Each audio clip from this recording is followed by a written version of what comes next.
तो पूरी क्रोनोलॉजी समझ लीजिए। क्रोनोलॉजी ये है, पुलिस ने केस बनाया, उमर खालिद ने एक भाषण दिया उसके ऊपर, कोर्ट ने पुलिस से वो स्पीच का पूरा फुटेज मांगा। पुलिस ने कहा हमारे पास तो ये रिपब्लिक वर्ल्ड और न्यूज 18 के हवाले से आया, तो न्यूज 18 और रिपब्लिक वर्ल्ड से उसका पूरा का पूरा फुटेज मांगा गया। तो रिपब्लिक वर्ल्ड और न्यूज 18 कहते हैं हमें तो वो अमित मालवीय के ट्वीट से मिला।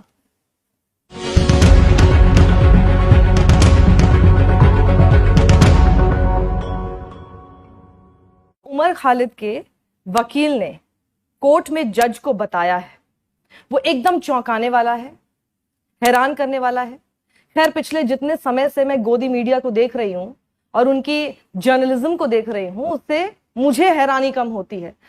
लेकिन आपको समझना जरूरी है, और सिर्फ एक बार के लिए आंख बंद करके इस शख्स का धर्म भूल जाइए।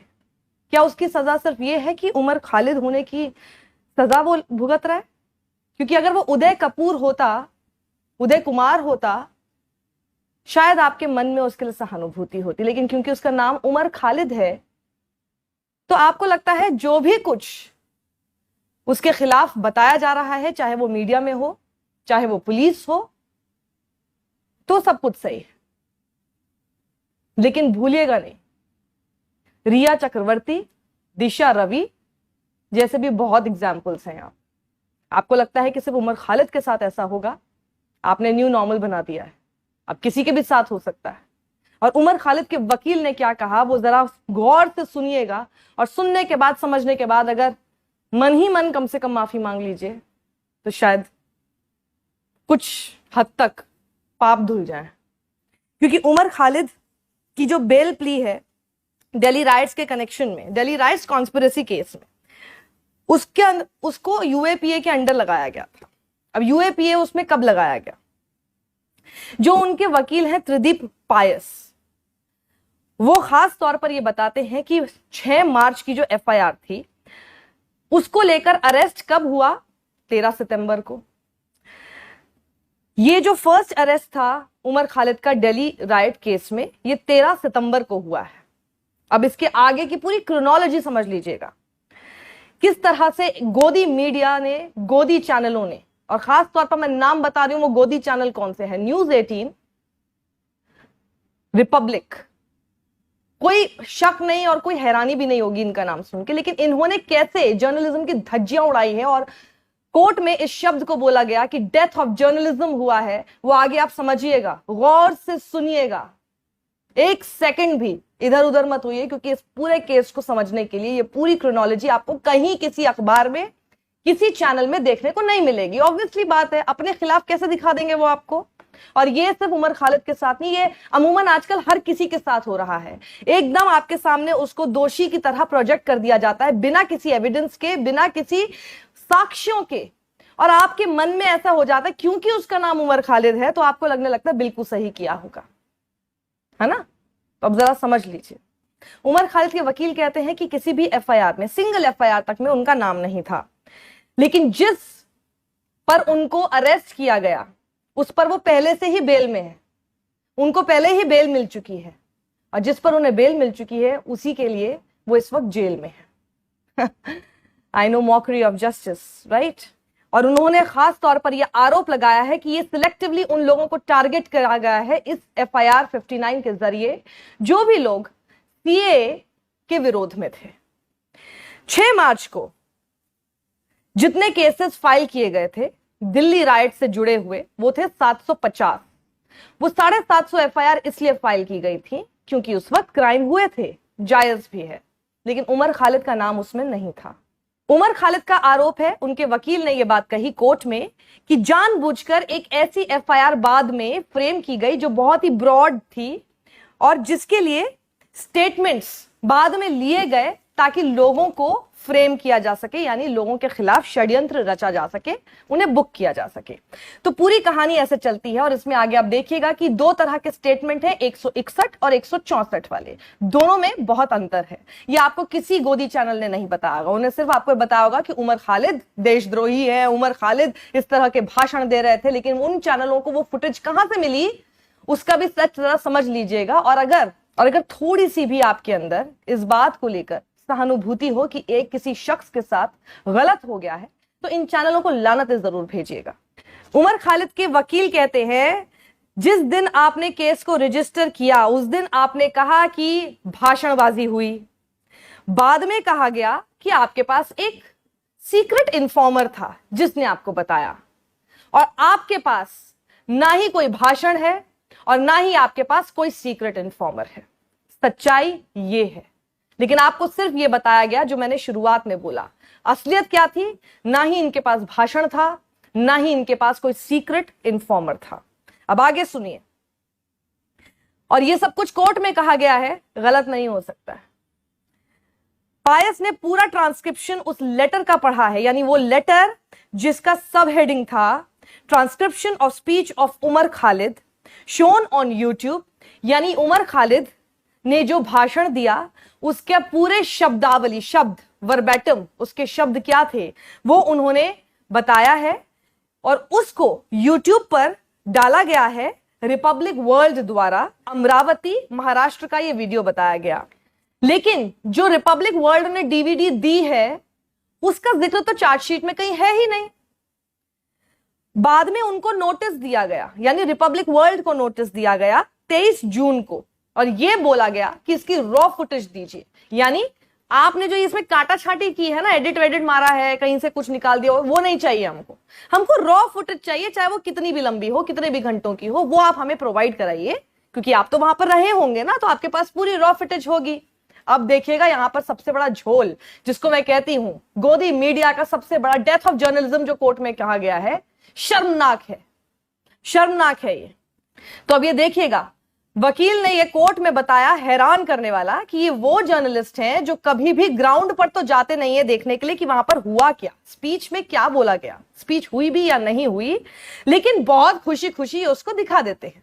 जो किया रिपब्लिक वर्ल्ड ने, यानी वो उनका कोई रिपोर्टर, उनका कोई कैमरामैन वहां पे था नहीं। अब देखिए, कोई रॉ फुटेज नहीं थी, वो वहां पर कभी गए नहीं, और जो वीडियो मिला वो रिपब्लिक वर्ल्ड ने खुद बताया कि एक बीजेपी के मेंबर द्वारा मिला। क्रोनोलॉजी समझिएगा आप। तो त्रिदीप पायस ये आरोप लगाते हैं कि बताइए 6 मार्च पर आपके पास उमर खालिद के खिलाफ क्या था जिसमें आप ये साबित कर सके कि वहां पर दिल्ली राइट्स के दौरान कोई क्रिमिनल कॉन्स्पिरेसी रची है? कुछ भी नहीं था। रिपब्लिक का रिप्लाई सुनिएगा, जो फुटेज थी, जो पूरा हमने दिखाया, वो हमारे कैमरामैन ने रिकॉर्ड नहीं किया था, वो तो अमित मालवीय ने ट्वीट किया था। बीजेपी के social media IT cell head, जिन्होंने 2 रुपल्लियों को अपने पेरोल पे रखा हुआ है, दिन भर आपको, लोगों को, जो भी उनको क्रिटिसाइज कर, उनको गाली देने के लिए, उस अमित मालवीय, जिसके ट्वीट पर ट्विटर तक, he is the first person, पूरे देश में पहला ऐसा आदमी है जिसके ट्वीट पर ट्विटर ने लिख दिया था कि ये मैनिपुलेटेड मीडिया है, यानी इसमें झोल किया हुआ है आपने। उस आदमी के ट्वीट किए हुए एक वीडियो पर काट छांट का क्या उसने दिखाया, उसके हवाले से रिपब्लिक वर्ल्ड ने वो फुटेज चलाई, ये उमर खालिद को सबसे बड़ा दोषी बताते हुए, और उस फुटेज के आधार पर पुलिस उनको बुक कर देती है, यूएपीए जो है लगा देती है उनके ऊपर, और यूएपीए के अंडर वो अभी तक जेल में है उस केस में जिस पर उनको पहले से ही बेल मिल चुकी है। कितनी बड़ी त्रासदी है ये, और ये हमारे देश में the largest democracy in the world में हो रहा है। न्यूज 18 पर आ जाइए। न्यूज 18 ने क्या किया? वकील ने बताया खास तौर पर जज को कोर्ट में पूरी इन्वेस्टिगेशन के बाद कि न्यूज 18 ने सिर्फ एक वाक्य निकाल लिया उस पूरे भाषण का, और सिर्फ उस एक वाक्य को, अब आप मेरी ही फुटेज में से जो मैं इस वक्त रिकॉर्ड कर रही हूं, इसमें से कोई भी एक सेंटेंस निकाल के उसे कभी भी कोई भी नेगेटिव लाइट में दिखा सकता है, कुछ भी बोल सकता है। उसके आगे पीछे क्या बोला गया उसका कॉन्टेक्स्ट नहीं पता, उसका कॉन्टेक्स्ट नहीं पता कि आगे पीछे क्या बोला गया। और ये लोग तो, इनको तो मास्टरी है इन लोगों, कुछ भी काट छाट करके, कुछ भी कहीं पर नहीं बोला होगा तो वो नहीं काट देंगे, और उससे वो सेंटेंस का अर्थ का अनर्थ हो जाएगा। और उस एक वाक्य के तौर पर न्यूज 18 ने उमर खालिद को सबसे बड़ा दोषी, क्योंकि आजकल तो सबसे बड़ी कोर्ट इस वक्त न्यूज चैनलों में चलती है, उसने उसे दोषी करार दे दिया। और वो जो मैसेज था, वो पता है मैसेज क्या था? वो पूरा चलाया गया है कोर्ट में, जज को पूरा ट्रांसक्रिप्शन उमर खालिद की उस पूरे भाषण पर, जिस पर उनको दोषी करार सारे न्यूज चैनलों ने दे दिया, वो पूरा भाषण कोर्ट में जज को सुनाया गया है, और उसमें कहीं पर भी सेडिशियस कुछ भी नहीं है।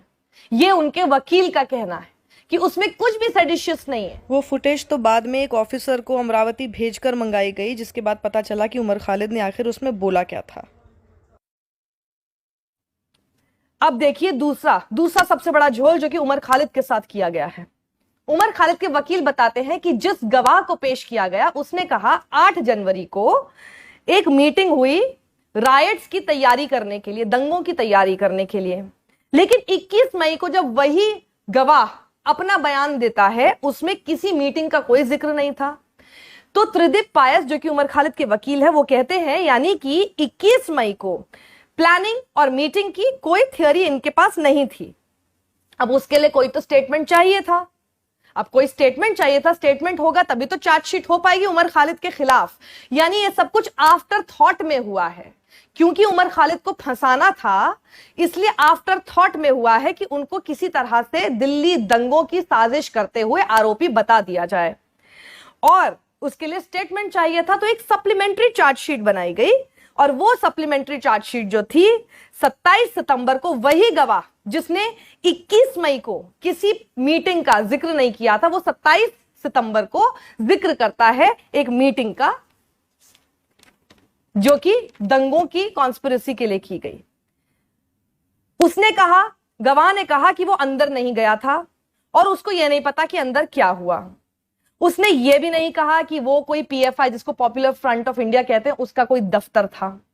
लेकिन 29 जुलाई को सेक्शन 161 के अंडर वो एक बयान देता है कि वो वहां पर पहुंचा और उसने देखा ताहिर हुसैन, खालिद सैफी और उमर खालिद वहां पर पहले से ही बैठे हुए थे और वो भी उनके साथ अंदर गया। ये उसने कहा है 161 के बयान में 29 जुलाई को। यानी 161 के बयान में उसने कहा कि वो वहां पहुंचा, उसने देखा ताहिर हुसैन, खालिद सैफी और उमर खालिद वहां पर बैठे हुए थे, उनके साथ वो भी अंदर गया। लेकिन 164 के स्टेटमेंट में वो ये कहता है, जो कि मैजिस्ट्रेट के सामने होता है 164 का स्टेटमेंट, उसमें उसने कहा कि उसको तो बाहर वेट करने के लिए कहा गया था।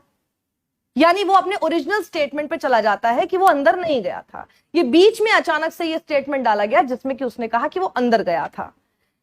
तो उमर खालिद के वकील का बहुत ही जायज सवाल है कि ऐसे लोगों पर विश्वास करके आप मेरे ऊपर केस दर्ज कर रहे हैं, ऐसे लोगों पर विश्वास करके।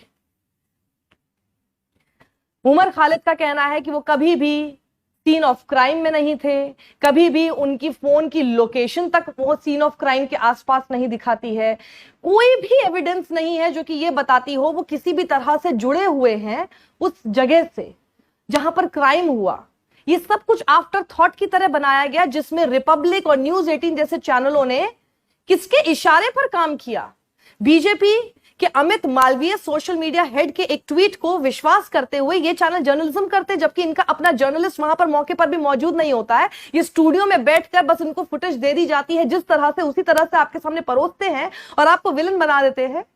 ये आज उमर खालिद के साथ हो रहा है, कल को आपके साथ हो सकता है। दूसरी बात जो उन्होंने कही, उन्होंने कहा कि ये कहा गया कि ये लोग जो मीटिंग कर रहे थे, जो कॉन्स्पिरेसी कर रहे थे 8 जनवरी को, वो इसलिए कर रहे थे कि अभी यहां पर डोनाल्ड ट्रंप आने वाले हैं, यानी उस वक्त जो अमेरिका के, यूएस के जो प्रेसिडेंट थे वो दिल्ली में आने वाले हैं और उस दौरान हम ये बात कहेंगे। जबकि गौर से सुनिएगा, वकील ने वो पूरा ऑफिशियल बयान मिनिस्ट्री ऑफ एक्सटर्नल अफेयर्स यानी विदेश मंत्री का वो बयान सामने रखा है, जिसने खुद तो फरवरी के महीने में यह बात ऑफिशियल की है कि डोनाल्ड ट्रंप दिल्ली आने वाले हैं। यानी विदेश मंत्री और विदेश मंत्रालय से पहले उमर खालिद को पता था, 1 महीने पहले पता था कि डोनाल्ड ट्रंप आने वाले हैं। ये क्या चल रहा है यहां पर? लेकिन ये बयान, ये साक्ष्य आपके सामने कोई नहीं दिखाएगा, क्योंकि इस देश को इस वक्त जिस तरह की सत्ता चल रही है और जिस तरह की कोशिश हो रही है, उसमें जिसका नाम उमर खालिद हो ना, जिसका धर्म इस्लाम हो, उसको विलेन साबित करने में उनको फायदा होता है। भले हिंदुओं के फायदे के लिए कुछ ना कर रहे हो, लेकिन एक मुसलमान को विलेन साबित करके इनकी राजनीतिक रोटियां चलती हैं। और उसके लिए किस तरह से कोशिश की गई है, जेएनयू के समय से अभी तक होता आ रहा है। किस तरह से पिछले 4-5 साल में उमर खालिद को बलि का बकरा बनाया जा रहा है अपनी राजनीतिक रोटियां सेकने के लिए। उसके अंदर जो तथ्य होते हैं, जो एविडेंस होते हैं, वो तो खो जाते हैं ना, क्योंकि आप तो सिर्फ चैनल देखते हैं, पढ़ते आप है नहीं, और आजकल तो अखबारों में भी खबरें गायब हैं।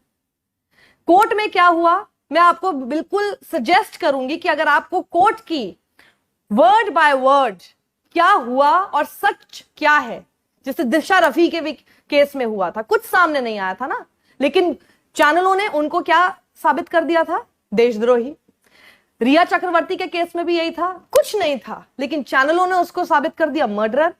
तो आप अब देख लीजिए, अगर आपको समझना है कि असलियत क्या हुई है कोर्ट में, live law and bar and bench जैसे 2 ट्विटर हैंडल्स हैं, इनकी अपनी वेबसाइट्स भी हैं, इनको आप जरूर फॉलो कीजिए। वर्ड बाय वर्ड क्या जज ने कहा, क्या डिफेंस ने कहा, क्या प्रोसिक्यूशन ने कहा, सरकार ने वहां पर क्या अपनी बात रखी, सरकार के वकील, सब कुछ साफ होता है और आपको पता चल जाएगा कि कोर्ट में कैसे दूध का दूध और पानी का पानी होता है, उस पूरे प्रोपेगेंडा का जो आपके सामने एक इडियट बॉक्स में दिखाया जाता है। ये हो रहा है इस देश में इस वक्त और हम होने दे रहे हैं। तो पूरी क्रोनोलॉजी समझ लीजिए। क्रोनोलॉजी ये है, पुलिस ने केस बनाया, उमर खालिद ने एक भाषण दिया उसके ऊपर, कोर्ट ने पुलिस से वो स्पीच का पूरा फुटेज मांगा। पुलिस ने कहा हमारे पास तो ये रिपब्लिक वर्ल्ड और न्यूज 18 के हवाले से आया, तो न्यूज 18 और रिपब्लिक वर्ल्ड से उसका पूरा फुटेज मांगा गया।